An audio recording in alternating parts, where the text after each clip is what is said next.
friends. Come forward, friends. Step forward.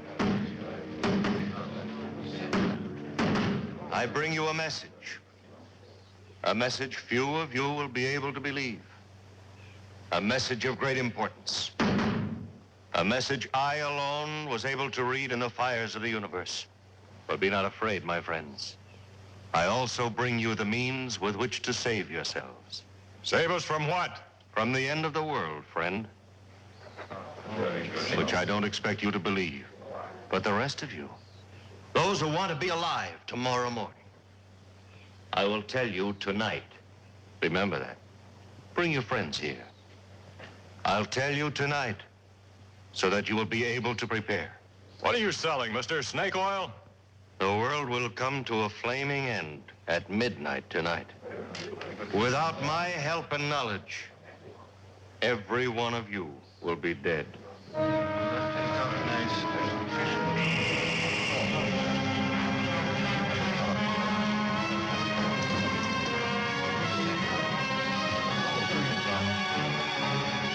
He's gone.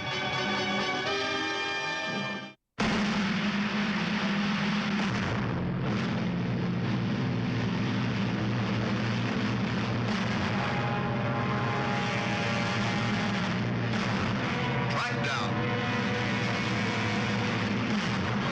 Starring Robert Cohn.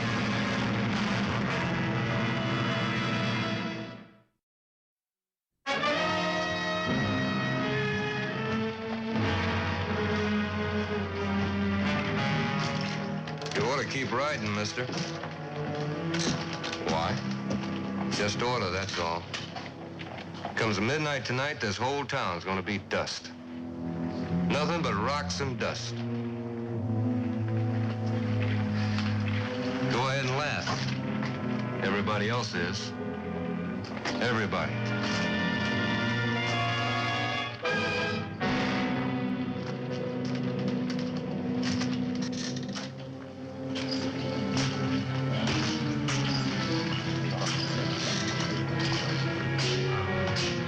Morning. Cup of coffee, please. Right away.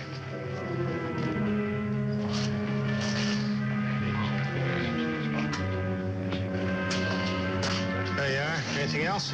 Thank you. Staying long? Well, no, I just riding through. Law? Yeah. Tell me something. What's going on in this town anyway? Did your mayor die or what? World's coming to an end. How's that? Midnight tonight, the whole caboodle's gonna burn up. Where'd you get that? Fellow back there. With the one with the hat on? Mm-mm. Other one. He says the world is going to come to an end. Midnight tonight. Where's he from? Drove in this morning. Wagon out front. Got a name? Trump. I bet it fits. Anybody in town know him? Mm-mm. But they're all willing to believe what he says. Well, they're not gonna stop up their ears. He's supposed to give us the whole story tonight. Well, I don't believe I'll wait till then. Excuse me. But folks back there think differently. Well, do they know what's going to happen? Oh, some of them, they've been told. Yes, sir. Good morning. Mike. Well, we got a ranger with us. How are you? I'm Sheriff Farrell. Obi Gilman. Something special bring you down here? I'm on my way back to Porter. Oh, I heard they sent for somebody. Too bad about the sheriff down there. Oh, something happened to him? He died. Well, would you care to join us, Mr. Gilman? Yeah, that's right. Thank you. Planning to remain in town for long? Well, I understand I have until midnight. And you've heard. Yeah, I heard. Your name is Trump? Dr. Walter Trump. D-U-M-C-S-S-R. Oh, that's a whole bunch of letters. Just a few of the degrees that have been conferred on me. Would you mind running through them again for me? D.U. is Doctor of Universe. M.C. Master of Cometry. S.S.R. Student of Stellar Reactions. Well, how do you figure that the world is going to end? Well, that's really quite simple. According to my calculations, tonight, November 14th, the Earth will either collide with or come into close proximity to a comet. In any event, the outcome will be disaster. A cosmic explosion will end all. But the end may come by other means. Now, how do you see it? By means of this. Uncounted millions of these. This is a meteorite. Iron ore from out of space. They will rain on the earth like pepper on an egg. Each one red hot, traveling at speeds in excess of millions of miles an hour. Molded by their passage into unstoppable bullets. But you can stop them, huh? I can, sir. And I will. See, they are drawn to the earth by a force that we call gravity. I have discovered how to repel that force. By doing that, I can save this town. Well, how? By means of a force repeller. You sell these force repellers? You have a very suspicious mind, sir. All right, Sheriff. How long are you going to put up with this? What do you mean? How long are you going to let this con man walk around town? Be careful, son. I can sue you. How about it, Sheriff? When are you going to put the lid on? What for? Well, stealing is stealing, whether you do it with a gun or a mouthful of mealy words. I don't intend to sit here and be insulted, Sheriff. If your people don't want my help, I can go elsewhere. Now, wait a minute, Mr. Trump. You don't talk for the rest of us. Can you prove he's wrong? Well, no, not right now, but if you give me some time... Well, that's something we don't have very much of. According to him. Yeah, well, let me tell you something. Right now, it's a lot safer to go his way than it is yours. Well, how did you get to be sheriff? Look, this is not a suggestion. It's an order. Move on. Hobie didn't know what Trump's pitch was going to be. He was sure of one thing. It was going to cost the people of Talpa. Since the sheriff wouldn't stop Trump, Hobie had to find somebody who would. Sheriff Chet Farrow was the gun law in Talpa, and Judge Clement was the book law. It was to the judge that Ranger Gilman now turned.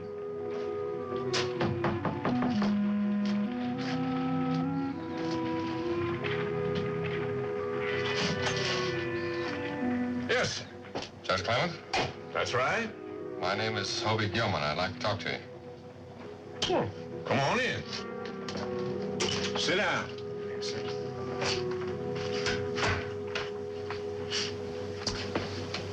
Can I get you anything? No, thank you, sir. You hear about Trump? Yes, sir. What are you going to do about him? What do you want me to do? Stop him From what? from taking the town. Can you prove that that's what he has in mind? Well, it's obvious. But can you prove it? In order to arrest him, the sheriff has to have a charge. And Trump hasn't given him a thing to go on. What side are you on? The law?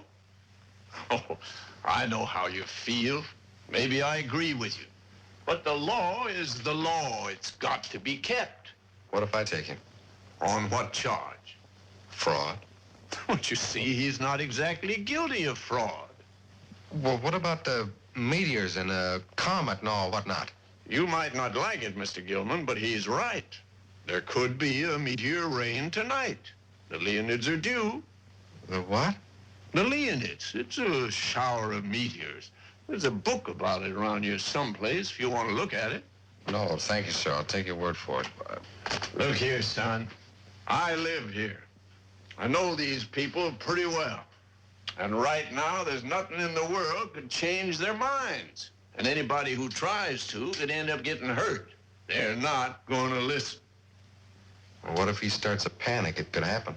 Well, sure. But you might as well try to spit out a forest fire. Well, there's got to be some way to stop him. Well, if there is, I don't know it. It's a funny thing. Sir? When we were kids, we were all afraid of the dark. And we grew up, and we weren't afraid anymore, but it's funny how a big lie can make us all kids again. Hobie had checked the town. The people were ready to believe. Like sheep, they ran toward the slaughterhouse. And waiting for them was the high priest of fraud. I am the only one. Just me. I can build a wall around your homes that nothing will penetrate. What do we do? How do we save ourselves? You ask, how do you build that wall? You ask, and I'm here to tell you.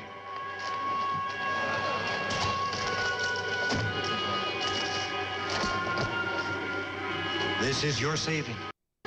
This is your wall. You mean that thing is going to save a whole town? Don't laugh, friend. Please don't laugh. It's the markings. It's the magnetic force that is called up by these markings that will care for your loved ones. How about our cattle? You got something for them? They have not been forgotten. This is a very rare metal, friends. Mined by ancient Indian women in the heights of the Andes Mountains. It's in Peru, South America. Then it's taken to the secret smelters of old Montezuma, where it's refined and compounded until it becomes magnetium, the embryonic source of the universe. The force repeller is for you, and this little disc, by its mere presence, will care for your animals. How can we get one of those? I understand your anxiety, my friend. The thought of death falling from above is not a pleasant one. You're a liar, Trump. There's not going to be any rain of fire. Can you deny the meteorites will come? Can you deny the comet? But it's not going to happen the way you say it is. If it were not for my magnetium, friends, those meteorites would be bombarding us this very instant. Look! Look up there! You can see them!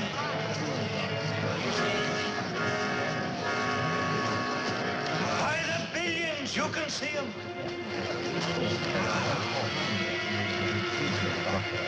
There, I saw one. There's another one. They're all over the place. Man, it's a fake. There's nothing up there. You're seeing what you want to see. There's nothing up there. One moment.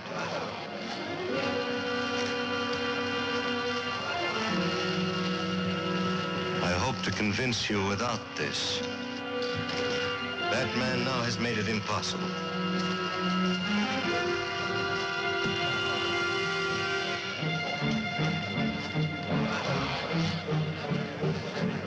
This is no longer under my protection.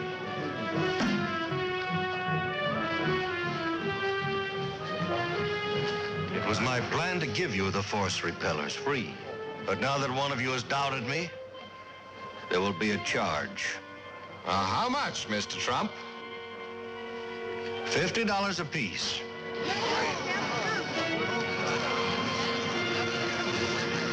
Mister, he ain't one of us. We don't even know him. Please. It's a lot of money, Trump. It'll go up with every word.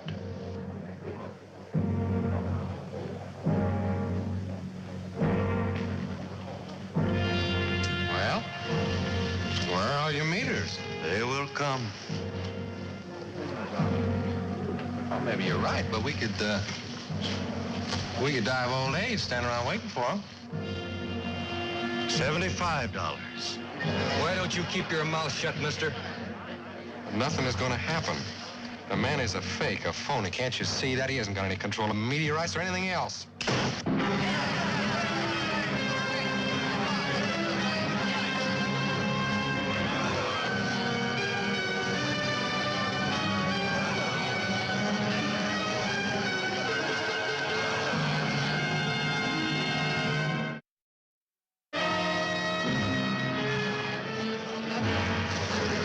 I don't have very many, folks, and they're $75 each. Don't waste your money. It's a fake. Can't you see that? Haven't you said enough already, mister? Now get out of here before somebody kills you. Here, give me one of those. The price was high. For many of the people of the town, it was out of all reason. And so they tried to find another way. Pieces of silver and furniture carried from homes in the East were uncovered. Vessels of family pride were polished to be offered in exchange for the force repeller. Take it easy, folks. Mister, I ain't got the money. Will you take this? It's worth more than 75. No, just hard cash. That junk's no good to me. There you go. Please, mister, please. No, sir, you get the hard cash, you get the force repellent. Get out of the way, would you, son? There you go.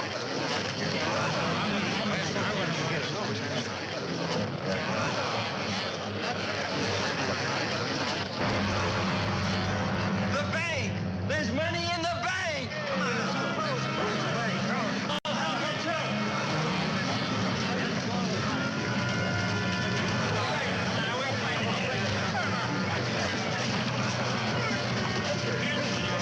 Sheriff Farrow had seen mob panic before, and always he'd been able to stay out of its way. He didn't intend this time to be any different. He stood quietly and watched the mob grind along the street. He couldn't help but think that Trump had been right. Talpa wouldn't be standing in the morning. Sheriff, are you still here? We're breaking into the bank. What do you want me to do about it? Well, I don't know, but you can try something.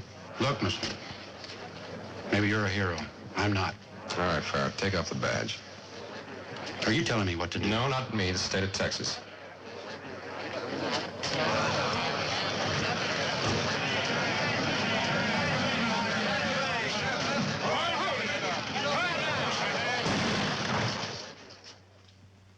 Now, I'm going to give you 10 seconds to clear this room, and I'm going to start shooting. We need the money in there. You're not going to get it. We got our families to think about. Tomorrow morning, they won't even look at you. They'll be too ashamed. Get the banker. He can open the safe.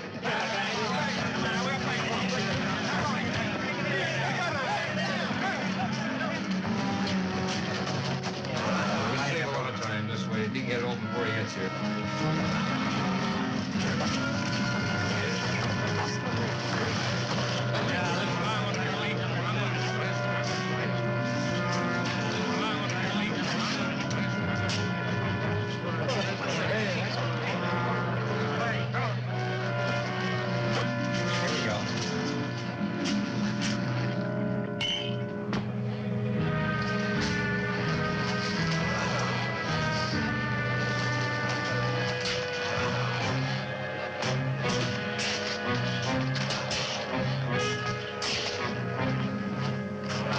Told you to stay out of it.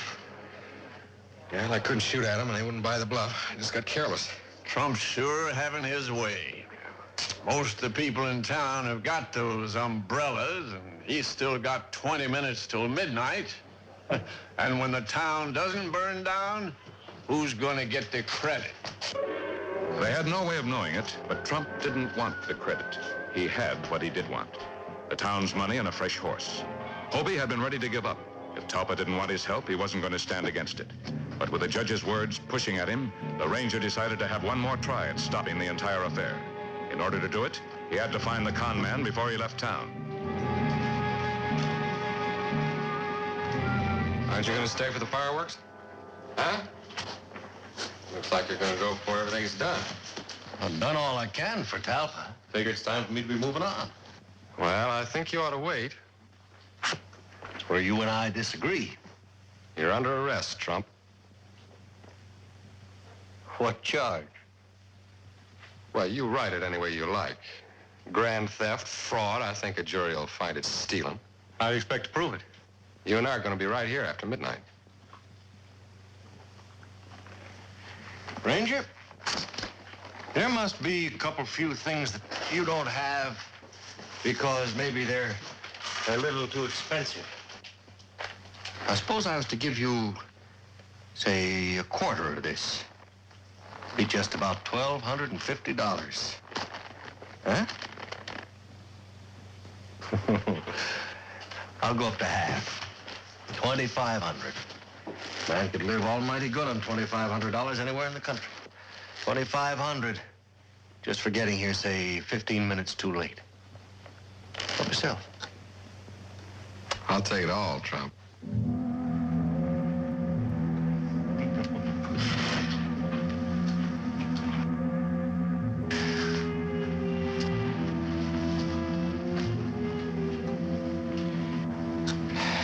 Too bad. You and me pulling opposite sides of that rope. We could have worked good together. You're going to go back and tell him, Trump. What? You're going to go back and tell him it's a fake. That those parasols wouldn't keep him dry in a heavy dew. Oh, not me. You did a good job working him up into this mood, and now let's see you talk your way out of it. Give me a break, Ranger. Like the one you gave the town. Move. Stand right there, Ranger.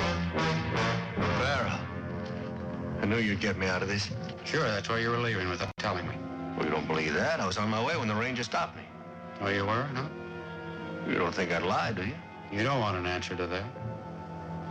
No, I don't need you now. Every minute you're alive, my neck's in trouble. Hand over those saddlebags. Dick. Look, Ranger. Now, it's just you and me. Look, we'll tell them we couldn't find the money. I know where it is. I know you and Trump are in it together. Look, you can't prove a thing. Oh, are you taking me? Back to Trump's wagon. You're gonna tell the truth. They'll kill me, sure. Won't make much difference, will it? What? Well, the world's gonna come to an end in 5 minutes.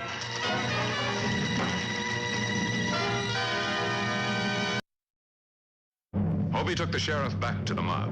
He confessed his part in the fraud. There was no way he could deny it. Hobie explained how Trump had set fire to the wagon, a piece of phosphorus that ignited in the temperature of the air. They wanted to believe Gilman, but they still weren't over the hump. He had to find one crack in their fear, one place to start breaking through. Until the crowd knew that everything Trump had said was a lie, there was no hope for Talpa. The confidence man would always get the credit for saving the town. As long as the parasols were up, Trump was still believed.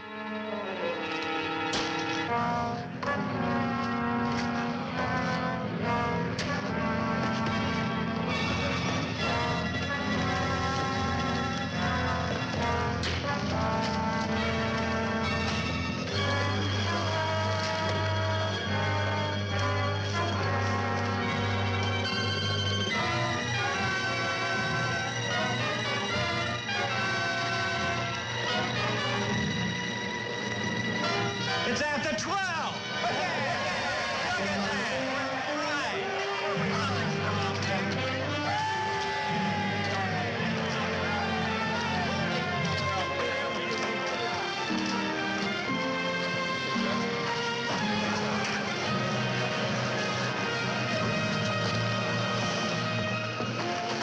Well, you did it, Hobie. I didn't think you would.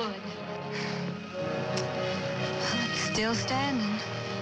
You know, watching you talk, looking at them, there was just one thing that bothered me.